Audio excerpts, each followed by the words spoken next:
गरुड़ पुराण में भगवान श्री हरि कहते हैं, परब्रह्म परमेश्वर का कोई आदि और अंत नहीं है। वे ही जगत को धारण करने वाले अनंत पुरुषोत्तम है। उन्हीं परब्रह्म से अव्यक्ति की उत्पत्ति होती है और उन्हीं से आत्मा की उत्पत्ति भी होती है।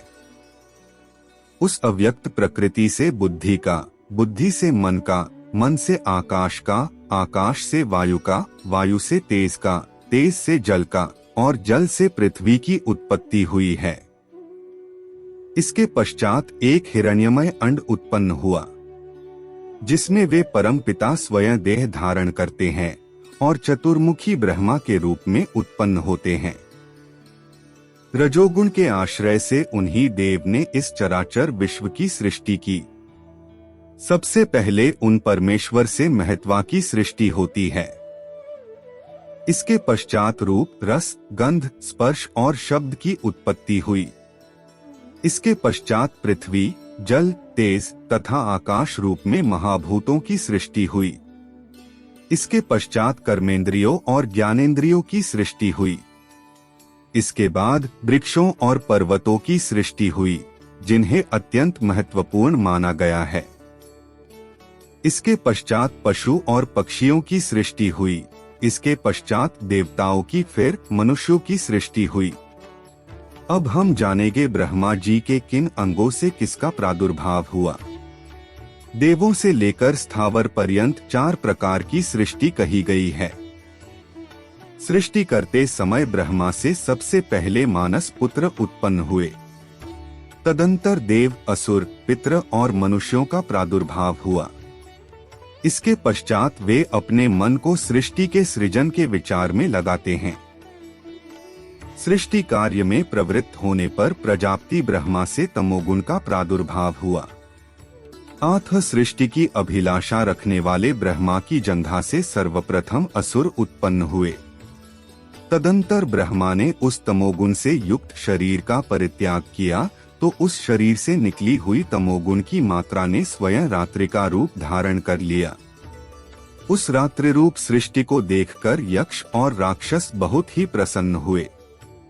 उसके बाद सत्वगुण की मात्रा के उत्पन्न होने पर प्रजापति ब्रह्मा के मुख से देवता उत्पन्न हुए।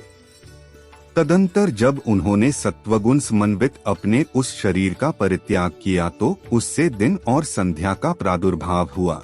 इसीलिए रात्रि में असुर और दिन में देवता अधिक शक्तिशाली होते हैं। उसके पश्चात ब्रह्मा के उस सात्विक शरीर से पितृगणों की उत्पत्ति हुई। तदंतर ब्रह्मा के रजोमय शरीर से मनुष्यों का प्रादुर्भाव हुआ। जब ब्रह्मा ने उसका परित्याग किया तो उससे प्रभात काल उत्पन्न हुई, जो प्राक संध्या के नाम से जानी जाती है। ज्योत्सना, रात्रि, दिन और संध्या ये चारों उन ब्रह्मा के ही शरीर हैं। तत्पश्चात भगवान ब्रह्मा जी के रजोगुणी शरीर से भूख, प्यास और क्रोध का जन्म हुआ। उसके बाद रक्त और मांस खाने वाले राक्षसों तथा यक्षों की उत्पत्ति हुई। इसके पश्चात ब्रह्मा जी के केशों से सर्पों का जन्म हुआ। ब्रह्मा जी के क्रोध से भूतों का जन्म हुआ। तदंतर ब्रह्मा जी के शरीर से गंधर्वों का जन्म हुआ। इन सभी गंधर्वों का जन्म गायन करते हुए हुआ, इसीलिए इन्हें गंधर्व कहा जाता है। उसके बाद प्रजापति ब्रह्मा के वक्ष स्थल से स्वर्ग और धुलोक उत्पन्न हुआ। उनके मुख से अज, उदर भाग से तथा पार्श्व भाग से गौ, पैर भाग से हाथी सहित अश्व, महिष, ऊंट और भेड़ की उत्पत्ति हुई। उनके रोमों से फल फूल एवं औषधियों का प्रादुर्भाव हुआ।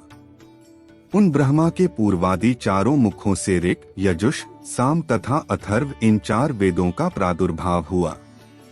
उन्हीं के मुख से ब्राह्मण, भुजाओं से क्षत्रिय, ऊरु भाग से वैश्य तथा पैरों से शूद्र उत्पन्न हुए।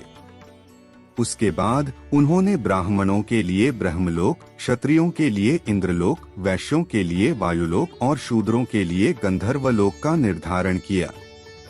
उन्होंने ही ब्रह्मचारियों के लिए ब्रह्मलोक, स्वधर्मनिरत गृहस्थाश्रम का पालन करने वाले लोगों के लिए प्रजापत्यलोक, वानप्रस्थाश्रमियों के लिए सप्तर्षिलोक और सन्यासी तथा इच्छानुकूल सदैव विचरण करने वाले परम तपोनिधियों के लिए अक्षय लोक का निर्धारण किया। और इस प्रकार से ब्रह्मा जी के द्वारा इस सृष्टि का निर्माण हुआ। तो हमारी आज की इस प्रस्तुति में इतना ही। आपको हमारी वीडियो कैसी लगी कमेंट करके बताएं। वीडियो को लाइक और चैनल को सब्सक्राइब करें। धन्यवाद। भोले बाबा आप सबका कल्याण करे। हर हर महादेव।